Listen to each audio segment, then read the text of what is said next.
American reservation, but there was a new one there, and there was a huge brass plaque outside. Okay, this is started already.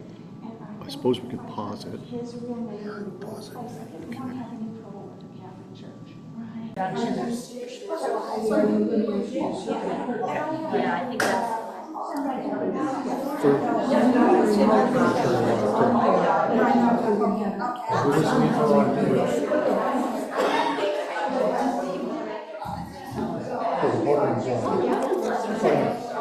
So it's just turn it up. And So once you're turn it down, generally in the range here, Make sure I turn and it's recording now, so it'll so all this noise and stuff. Okay, that sounds very yeah.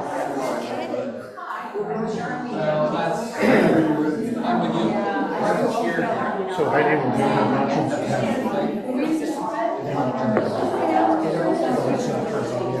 Of course, this gentleman is the one that was told he doesn't hear well. But I told him now, he's going to stay there in case he has to step out, they won't be so long.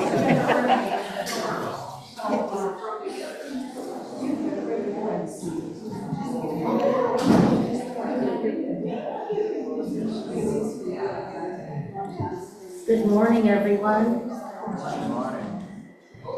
It is my great pleasure today to introduce to you our forum presenter, Pat Stricklin, who is here to talk with us about a couple of books she has authored about her family.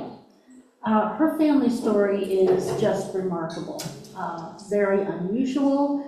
It's a story of great love, secrets, how the family handled secrets over the years, and ultimately the effort that Pat and her relatives made to bring those secrets to light. So without any further ado, Pat Stricklin. Thank you very much. Just to let you know, my author name is Trish, and that's because my books revolve around my grandmother, whom I loved dearly. She was a remarkable woman, and she called me Trish. So I'm Trish Mastel as an author, but to my friends, and some of them are here. Yeah, take it off you. Okay, now, can you hear me? All right, yes. So anyway, my author name is Trish because my grandmother called me Trish, and I was very, very close to her. And she is her secret is what urged me to write their story that we discovered after she died.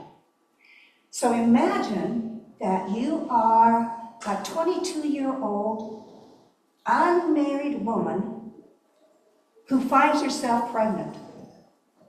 And then on the flip side, imagine you're a young man and you find out that the woman you love is pregnant, but you can't marry her because you're a Catholic priest.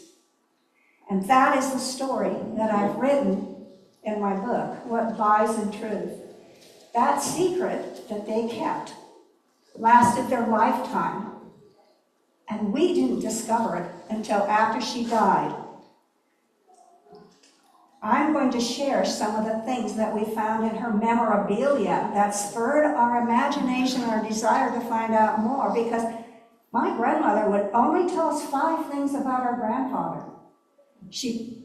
And that was it. She would tell us no more. She said, it's too dangerous. And she said, I took a vow, and I'm going to keep it. And she did, despite her second daughter's urging through her whole life. This is my aunt, her name was Aunt Ernie. She's the one that began to doubt, wonder why her mother could not tell her more about her father. She wanted to know where she came from. But Grandma held firm, and she told us very little. However, when she died, we found a number of things in her memorabilia that said, that's very, very curious. Maybe Aunt Ernie isn't so crazy after all. She would hint that there was this thing that we hadn't known and hadn't discovered, and she had her theories that she was too crazy. But as it turned out, she really wasn't crazy. And she's the one, after my grandmother died, and we came across a lot of her memorabilia that went in search for the truth, and she found it. And then over time, my grandmother had 21 grandchildren from her 3 children. And all of us participated in finding the details that helped me write my stories. It's been compiled in this heritage gallery. Documents, letters, photos that I used to write the truth, all with the help of my family. So, with that, I have a PowerPoint presentation that shares just a few of the things we found and learned that helped me write the story.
So these are the truths that my grandmother shared with us. We found out some of what she said was true. That he was born in Soeira, Portugal on April 19th, 1893. That he participated in a coup to restore the king to the throne. He was captured, sentenced, and escaped. He had a beautiful singing voice. And that his first child was named Angelica for his sister. Angelica's my mother. And now I have a grandniece with the same name.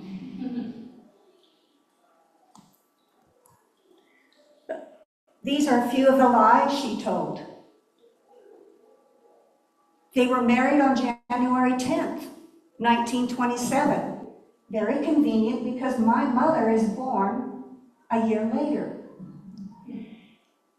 Was said he was a traveling salesman. Why? Well, I figure it's because in those days that was a very common and well-respected profession, but they would never be home. So she could have her babies, and he just wasn't there because he was out doing his route throughout the country. In fact, she said he was a salesman for the Eastern Sugar Company. I've looked that up online, and there were plenty of sugar companies back then, but none of them were called the Eastern Sugar Company.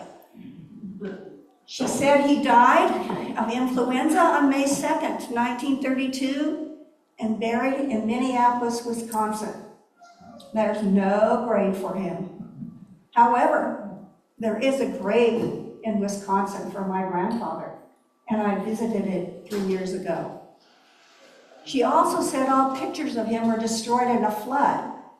And I'm telling you, that's one of the things that began to bother my aunt, and why her doubts, her desire to belong. She asked my grandmother, why don't you have pictures of him? And when my grandmother said, well, honey, they were all destroyed in a flood. It confused my aunt because my grandmother had a photo album that began in 1923. She had pictures of my mother, my aunt, and my uncle as they were growing up. Why were they destroyed? So it didn't make sense to my aunt. It left her open to conspiracy theories. And they developed in this second book what her theories were and how she developed them and how they affected her life. I do want to tell you that when I was about 30, grandmother finally gave in, and she sent all of us a photo that she said was him. She said that she cut it out from a big group photo, and then they drew a suit on him. It was like they just cut out his face. I don't know if that's him or not. It may be. It has kind of the shape of the lips and the face a little bit, curly hair, but it's not all bushy like his hair actually is. This is a picture that we had of him, the real grandfather. And my friend, who's a fabulous artist, took a black and white picture of him because we didn't have one of them together, and one of my grandmother, and put them together in a beautiful oil painting. And then my friend used it to design the cover of my book. So this really is him. And the interesting thing is, when you get a chance, you can look at it more closely. You'll see that this is my son. He looks remarkably like his great-grandfather. The same lips, the same hair, the same mouth, the same nose, the same downcast look of their eyes. I didn't know that he didn't have this when he graduated from high school. But it tells you about heritage and DNA. So the keepsakes that we found in her memorabilia when she died was this, that hinted of lifelong secrets were her school journals. I didn't bring those. There were 3 of them. But they were just typical things that a young girl would write and expected to write as she went to school. Then she had this photo album that she called her Rogues Gallery. And the interesting thing about her Rogues Gallery is that it opens in August of 1927. And she is traveling around with some people I don't recognize, and I never did figure out who they were. But then it goes back. It flips back and forth in time. It goes back to 1923, then 26, then back to 25. And one of the things I did is I took them all, had them copied, and turned them into an album that was chronological. And in doing that, I was able to figure out some things that I hadn't been able to figure out just by looking at that. There's the chronological order of the things that happened. And then, besides the photo album, this was one that really had us confused. It was a letter, a love letter proposing marriage from a man we didn't know. His name was Harry Eisman, and he had met her apparently at the rectory where she was his housekeeper, and had talked with her, and then he traveled on to California, and now that he was settled in and being successful, he wanted to come and get her and marry her. It's mentioned in my story, but that was one. Who is this Harry Eisman? We had no clue. We also found, we didn't find my grandmother's marriage certificate. We couldn't find it at all. But we figured out what happened later in a letter her sister sent that told us that she and the priest, her sister's name, my great Aunt Ernie, was a housekeeper for another priest back in Green Bay, Wisconsin. And together, and that priest was a cousin of my grandmother's. And in this letter, I have a letter that my great Aunt Gertie wrote. She said that they together, this Catholic priest who was a cousin to my grandmother and my grandmother's sister, fabricated a marriage certificate, which in this book you're going to find out they need later. So but that marriage certificate had disappeared. We found my mother's birth certificate. my mother was illegitimate. There's a little box there, I'll share it with you later, that says she is illegitimate. But by the time she's baptized, now she has that fake father that my grandmother made up, the traveling salesman named Joaquin Rowland. I want to tell you, take a little detour right now. In the book, I changed many last names and places that I felt would give clues to the identity of some people. To be honest, I didn't want the Catholic Church upset with me. And I'll tell you and later on you'll see that there's something about my argument. So anyway, I changed the names and some of the places. And so sometimes I'll forget about the name that I changed it to, and I'll use the real name. So now you guys are in kind of in my secret, but I know you won't remember. Okay, so anyway, my mother's birth certificate. So now she has the name of this father that my grandmother always told us we had. His name was Joaquin Rowland. And that's who I thought my grandfather was until we found the truth. Joaquin didn't exist. So anyway, there you go. And then I found a box of old negatives. A whole lot of negatives, and I have a few of the pictures that I had them developed, these negatives, okay? And I have a few of the pictures that came from those negatives, and they showed my mother and my aunt, and we're going to come across a couple of them here that were quite interesting, but they weren't in the Rogues Gallery. They had been just negatives. I think that she had pictures made to send to my grandfather so that he would have an idea of his children. That's my theory. I don't know if it's true, but it makes sense. So anyway, so there was a box of old negatives, and I tried to get as many of them as I could developed. So we also found something very interesting, a papal pardon. Oh my gosh. Yeah, this is the thing that's fascinating. It says Mrs. Henrietta Rowland. Of course, that was her real name, but not the name I use here. Mrs. Henrietta Rowland,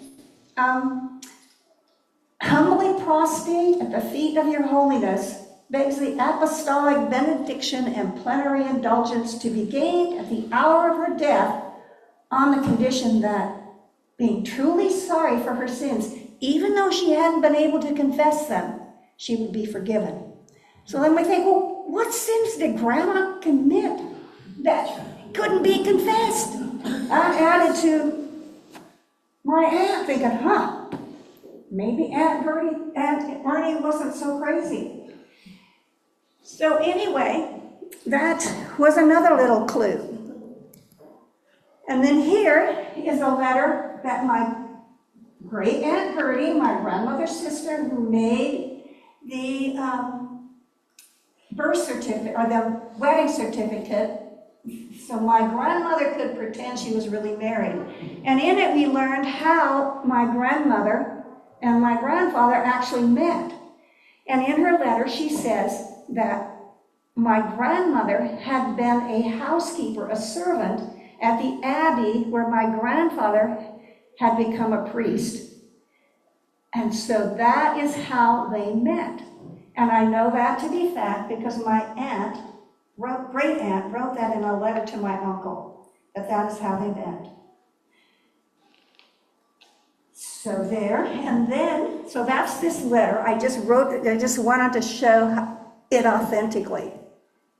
And this is the excerpt that I copied from this letter to my uncle. She said, I didn't know Father Martin, I called him Martin in my book, until I visited your mother in Sage Prairie. That's not the name of the town. The name of the town is really Hingham. And he was a young priest at St. Albert's College when your mother worked there in the kitchen and dining room. Somehow they got to know each other. When he was appointed to pastor to Our Lady of the Prairie Church, that's not really the name of that church, and I'll tell you why I changed that later. He asked your mother to be his housekeeper. From then on, it was left to circumstance. They were both very good people, but were caught up in something neither of them could resist. Okay, so, and then one of the things as the internet began to explode and the information age just absolutely unfolded, we were able to begin getting articles from newspapers, even from small towns. And my cousin, Roland, had a friend who lived in Montana still, and she went to the American Hingham newspaper, and Hingham is actually the place where she became his housekeeper. And his friend copied every little newspaper article between 1927 and 1930 that mentioned my grandfather and my grandmother. So that's how we learned when my grandmother arrived to be his housekeeper, because it says in that little article. It's like the social media of the day, you know, that's how they kept track of these things. So this is my little stash of the things we learned from the Hingham American newspaper. But in the meantime, as time went by, we found other places to find information, especially about my grandfather, because we knew very little about him. Knew about our grandmother, except her secrets. So anyway, that's when and my mother's born 9 months later, you know. It happened pretty fast. And so then here, one of the things we found in grandmother's effects was a holy card. And holy cards in the Catholic Church always commemorate important events. Well, this is from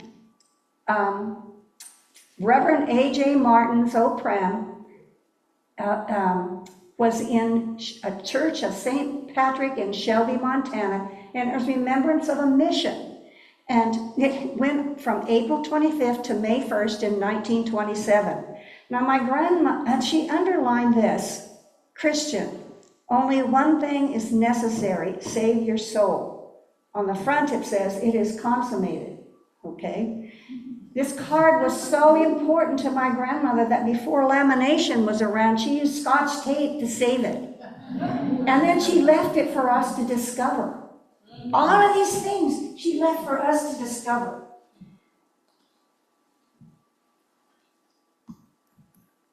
Now here's another clue. This is a prayer that my grandmother must have written when she found out she was pregnant with my mother. And because of the date on the card, it's dated May 27th, 1927. It's a very powerful prayer, and I have copies of it back there. Hope you can hold it up for anybody who wants to take a copy, right? And it still makes me kind of choke up when I read it. I'll read it to you unless you feel like you can get a copy later. It's very powerful. And then this is when I began learning who my grandfather was and what a compassionate person he was. I learned that he was treated, he was acted as a physician for a number of small towns across the high line of Montana where the railroad went across. And he was pastor actually of a number of churches along what they call the High Line, where the railroad went. And so now I began to see that he took care of this little guy who had gotten in trouble with a barbed wire fence. So my grandfather did this, and I only recently learned that when he escaped from Portugal after the incident where he's trying to put the king back on the throne, he didn't come immediately to America. He went to England and studied medicine, language, and architecture. And then he went to Brazil and worked on the Brazilian railroad. And while he was there, he met somebody that inspired him to become a priest. And at that time, the order he wanted to belong to, the Norbertine priests, Their main abbey was in Belgium, but that was in 1918, and Belgium was right in the center of World War I. So he came to the U.S., and the abbey here happened to be in Green Bay, Wisconsin, where my grandmother and her family lived. So that's how they did that. So anyway, he had studied medicine before he came to the U.S., and throughout his life, we found little articles about him caring for people who've been injured. And here, now we know, Henrietta, that should say Raymaker, housekeeper for Reverend Martins, during the past few months, left Monday for Helena Hospital, where she will receive medical attention. Oh my gosh, but instead, she is riding through little towns in upper Montana with a few companions. I've often wondered if one of those companions was this gentleman,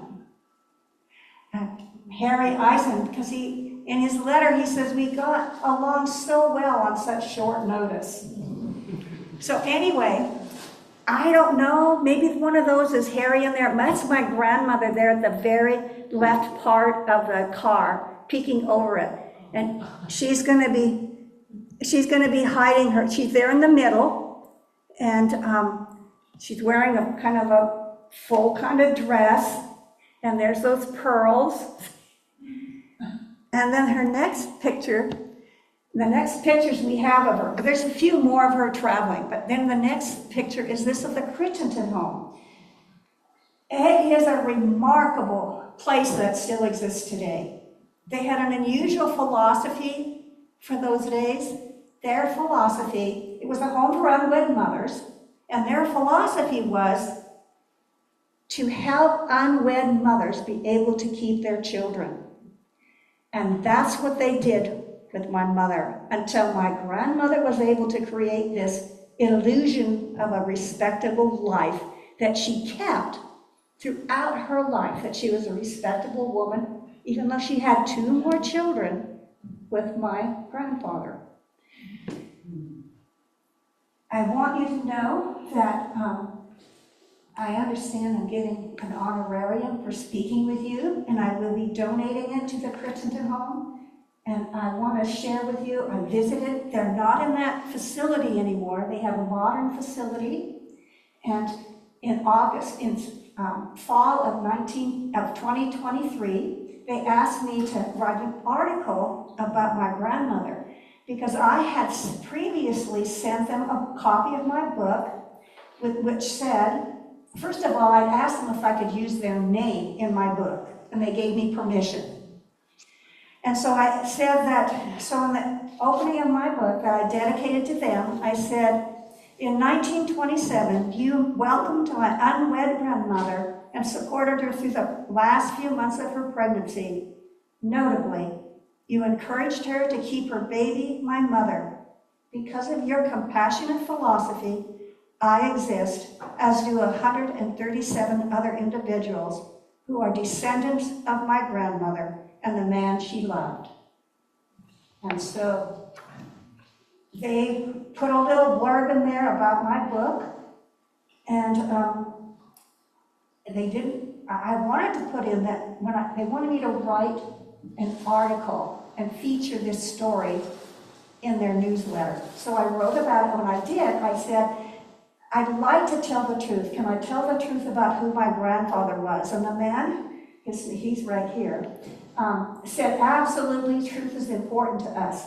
So I wrote it up. It was about a page explaining what had happened and how important it had been to my life and all the offspring that my grandparents had had, 167 to this date.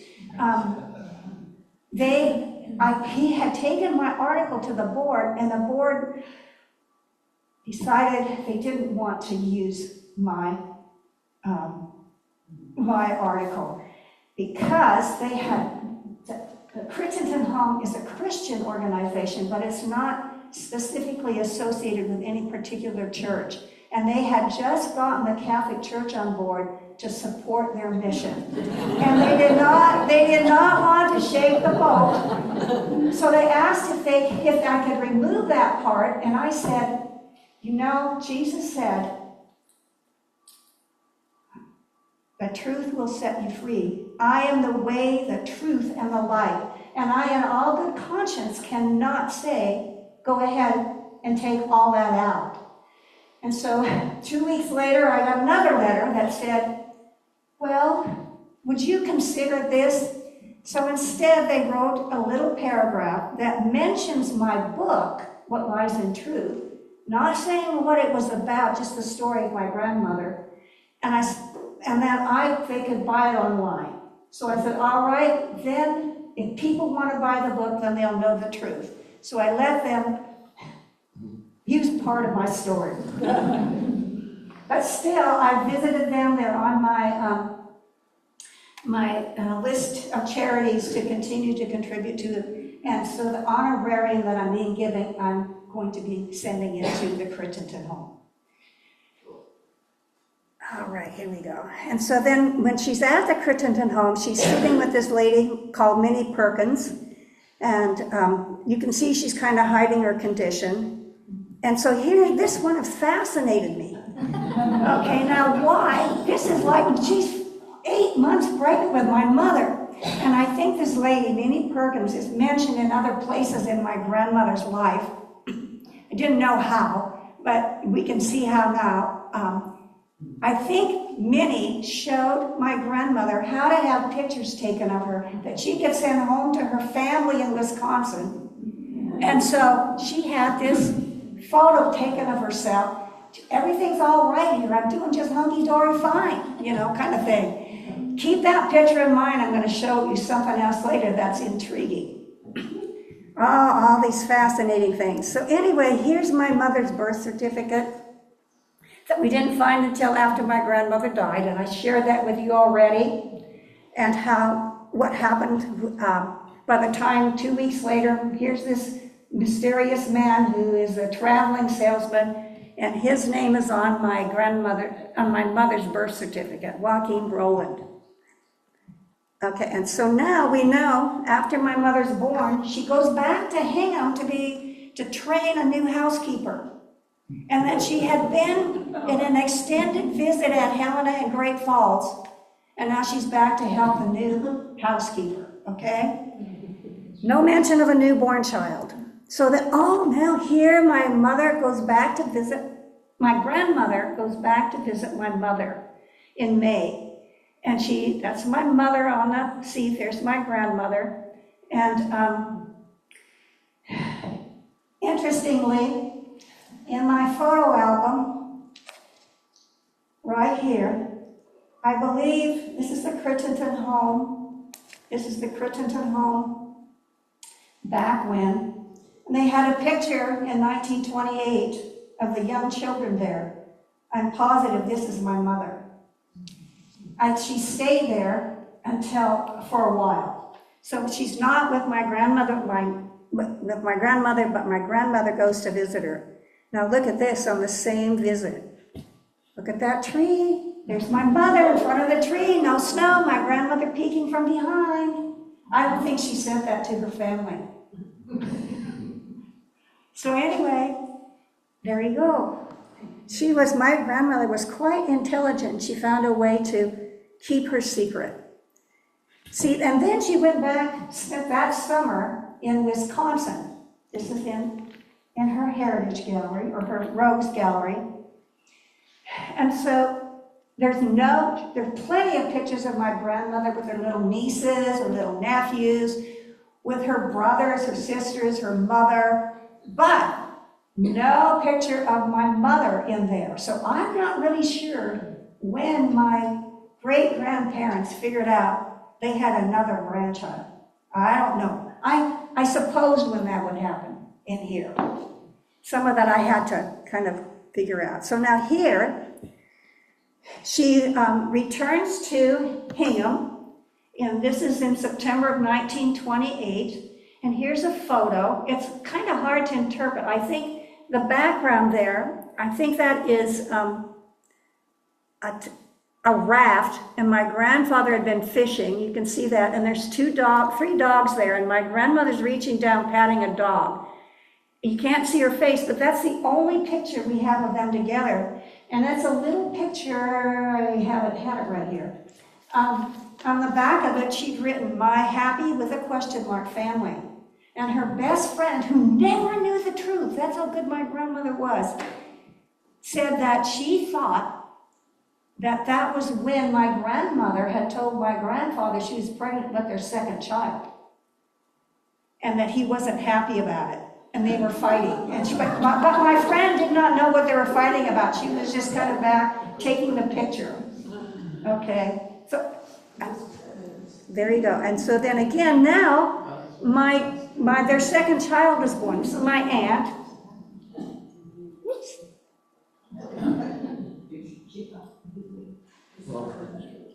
I think I can get it. Thank you. Oh, thank you. Thank you. Thank you. My grandmother's living in Great Falls and in Hingham at that time. Now, why did she go all the way to Hamilton, which is hours and hours and hours away to have her baby born? And her father said, what I think she did, she went there for two reasons. So that her, quote, traveling salesman father could show up as her husband in Hamilton when her baby is born. Okay, and so because that's far enough away from where my grandfather had his parishes. It's on the border between Idaho and Montana is where that is. But notice, now they have a father. They spelled it wrong. And then he was a traveling salesman. And here are a couple of the pictures I was able to develop from that stack of negatives. And this is the summer of 1931 and winter of 1932, my aunt and my mother. And here they are. Now this photo is very informative. My grandmother with my mother and my aunt, my grandfather with my mother and my aunt, my mother and my grandmother and my grandfather are together. Guess who's born 9 months later? My uncle. And here, he is not born in Great Falls. By then, she'd established herself as a woman living in Great Falls with a traveling salesman housekeeper. But where did she go to give birth to my uncle? Down to Billings, instead of being in Great Falls. And now we know a little bit more about who this traveling salesman was. He was for the Eastern Extension Sugar Company.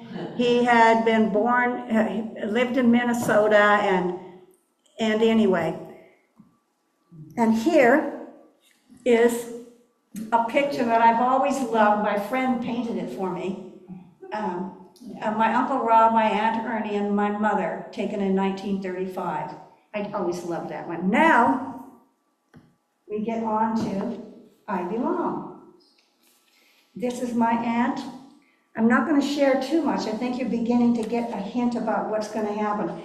She's 13. She's anxious to find out more about her father. My grandmother tells her the same thing. I can't tell you anymore. She says, I want a picture of them. Grandma says they're destroyed in a flood. And my aunt thinks that doesn't even make sense.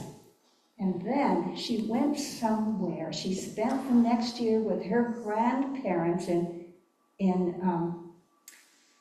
Green Bay, Wisconsin. And as fate would have it, guess who had just become the pastor of the church my great-grandparents attended? My grandfather. And he was the one in charge of the Catholic school that she went to. All right, so that just cemented things for my aunt.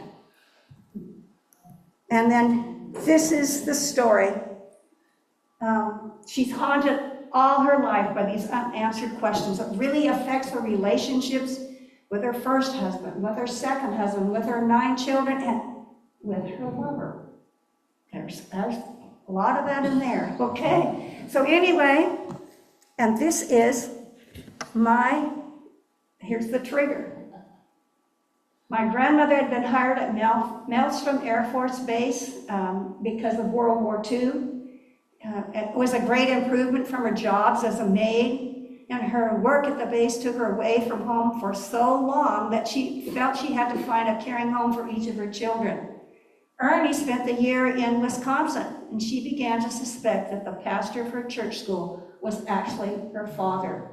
My mother went to live with a family who lived across the alley from the man who became my father, and my uncle went to a home for children,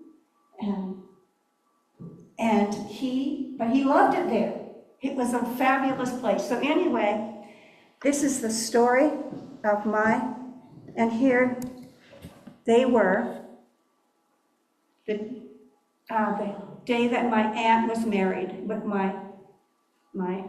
see, I did this because I'm trying to think about how they look alike. I'm not sure that really does it, and then my aunt, she began writing to the Abbey, and that's all in here, all the correspondence, saying what she thought, and they write back saying, well, we think you're kind of nuts. They didn't use those words. But here's some information about him. And they tell us information. And when my sisters and I visited that Abbey 3 years ago, we told them that this man, Father Outland Walking Mortons, had been important in our lives, and we were curious about it.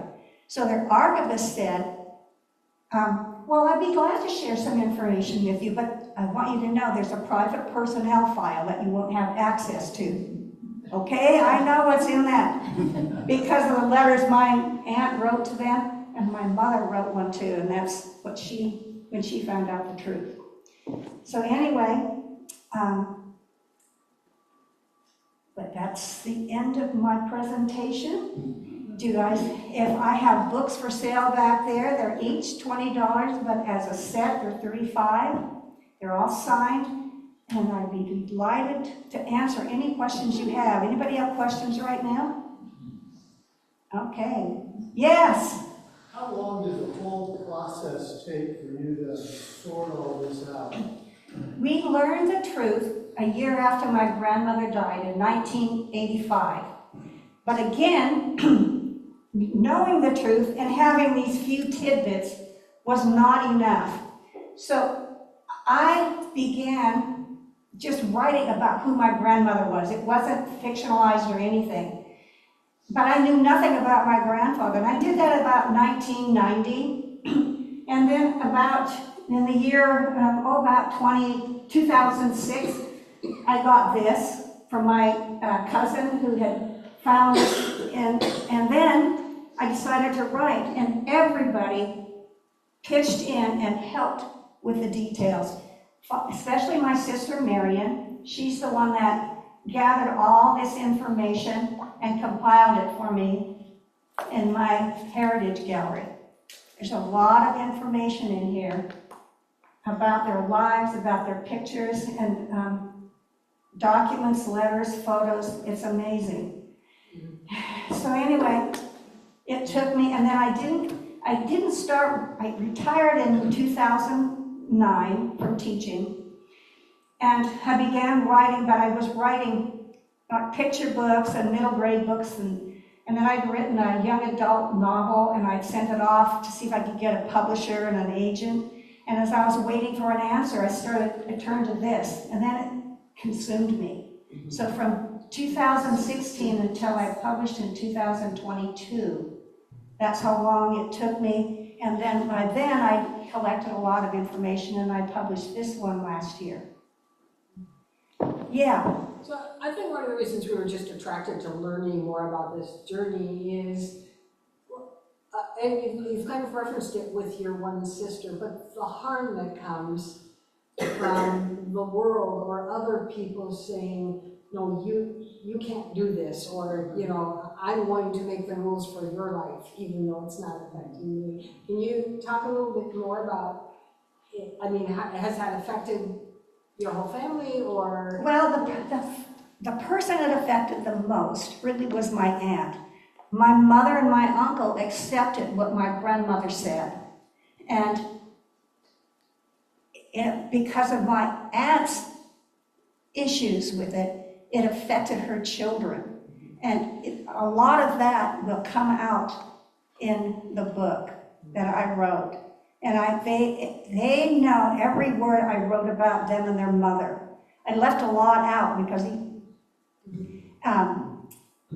and they gave me permission, but I used their first names, not their last name. There's just one that I did not, that asked me to change his name. And they all know what I wrote about them, even though it's a heartbreaking story in many ways, but there's love in it, and I love the way it ends.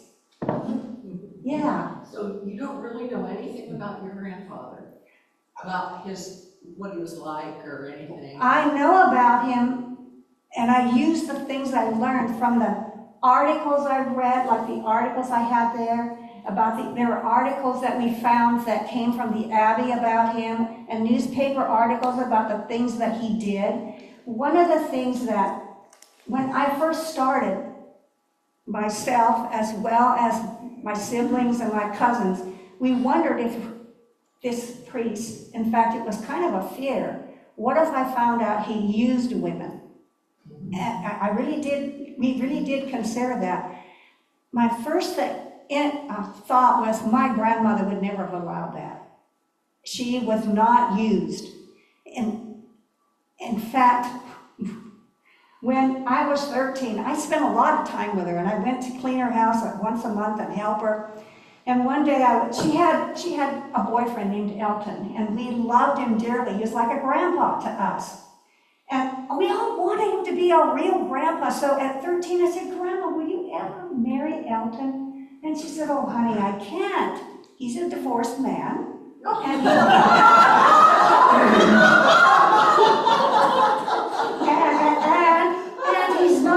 he's not Catholic. I said, well, Grandma, what happens? Would you marry him if his wife died and if he became Catholic? And she said, oh, heavens no, Trish. I never thought I could stand a man to tell me what to do or raise my children. What does that tell you about her? Okay? So, but we did wonder about if he had other offspring. We've not found anything in all our searches that suggested that.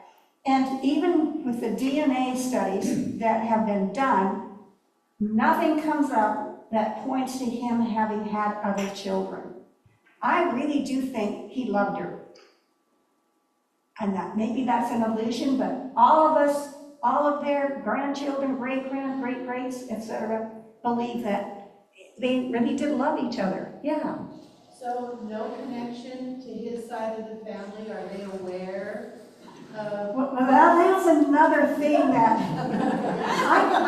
I just recently learned this. One of the things that my grandmother told me that I didn't even bring up in the book because I thought it was pure fabrication is that my grandfather, Grandma told us this, that our grandfather was part of the Portuguese royalty. And that he was in danger of being eliminated. And that is true. All of the king's two legitimate sons were killed, okay? One at the same time the king was killed, and the other, when he escaped to England, he was poisoned in 1932. And so we're thinking, okay, if he's royalty, how does that fit in? Well, interestingly, a year ago, a man from Portugal through Ancestry contacted my sister Marion, my researcher, and said, I think you're related to my wife's family. And Marion said, well, why? And that's because in the Portuguese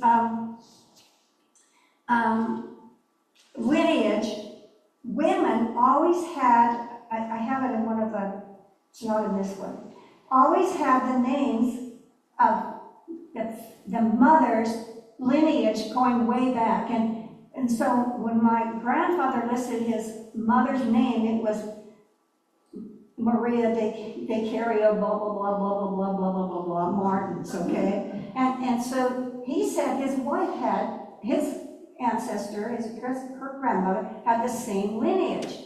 So maybe we were related, and we're going, yes, let's find out, you know? So Marion, they didn't have the two types of DNA studies in Europe that we have here. And she'd done one that was very common in Europe, this lady who may have been our relative. And so Marion got a hold of one of those DNA tests and did it, and the test said we weren't related. And so this man from Portugal came back and said, well, I want you to know that my wife's family used to foster illegitimate royals. And then and so then there was, in one of the latest things we got about my grandfather, he said, I can't remember it, I have to find it. He said that he had 11 siblings and all of them had been killed. And I think that they were going, in fact, it was a terrible time. They shuttered all the churches. It was a terrible time. And it continued. There was coup after coup after coup after coup in Portugal at that time. And so I don't know anything more about his family other than my mother's named after his sister. And when I looked up on, through Heritage to find out how many children this couple had that my grandfather said were her parents, they listed only one child, Angelica, and nobody else was listed. And so I don't know, and I wish I did. Yeah. Yes. Have you ever gotten any acknowledgement from the Catholic Church about I think they maybe are aware of it, but choose to ignore it. Okay. And I'll also tell you that, literally, I'm not exaggerating, there are 167 offspring from this relationship. You know how many of them are Catholic? They were all of my uncles, my aunts, my cousins were raised Catholic. Do you know how many of them are still Catholic? Not many. Three. One, her youngest son, and then the other two are, my nephew married a woman from the Dominican Republic, and she's strongly Catholic, and they're raising their two children Catholic. And not that they found their spiritual beliefs in other ways, joined other churches, all those kinds of things. It's not like they've lost the faith. They've just found a way through other churches. Most of them, that happened not because of this, but while it was all unfolding, and not because of that. None of my cousins or my siblings feel badly about this at all. It's who we are. If they hadn't followed their hearts, we wouldn't be here. Yeah, so anyway. Any other, yeah. Was there a rift between your mother and her crazy sister about that did they have a lot of conflict? They worked it out. My grandmother was an amazing lady. She always connected the cousins together. We did so much together. And yes, sometimes they did. But my aunt didn't really bring this up very often because she knew, though there's some things in here you'll find out, but if you want to, anyway. No, my mother thought she was a little bit nuts, just like we did, and they didn't talk about it for the most part. And there you go. They actually were quite close. We spent a lot of time together growing up. Yeah. What made Ernie suspect that the priest was her father?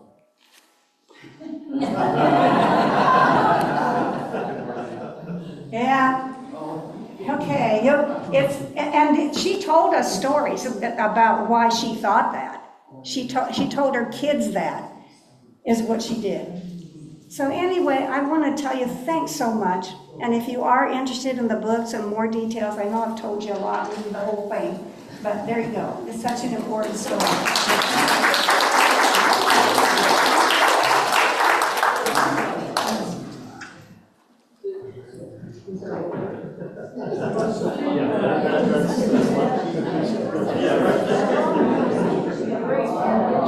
Oh, yes.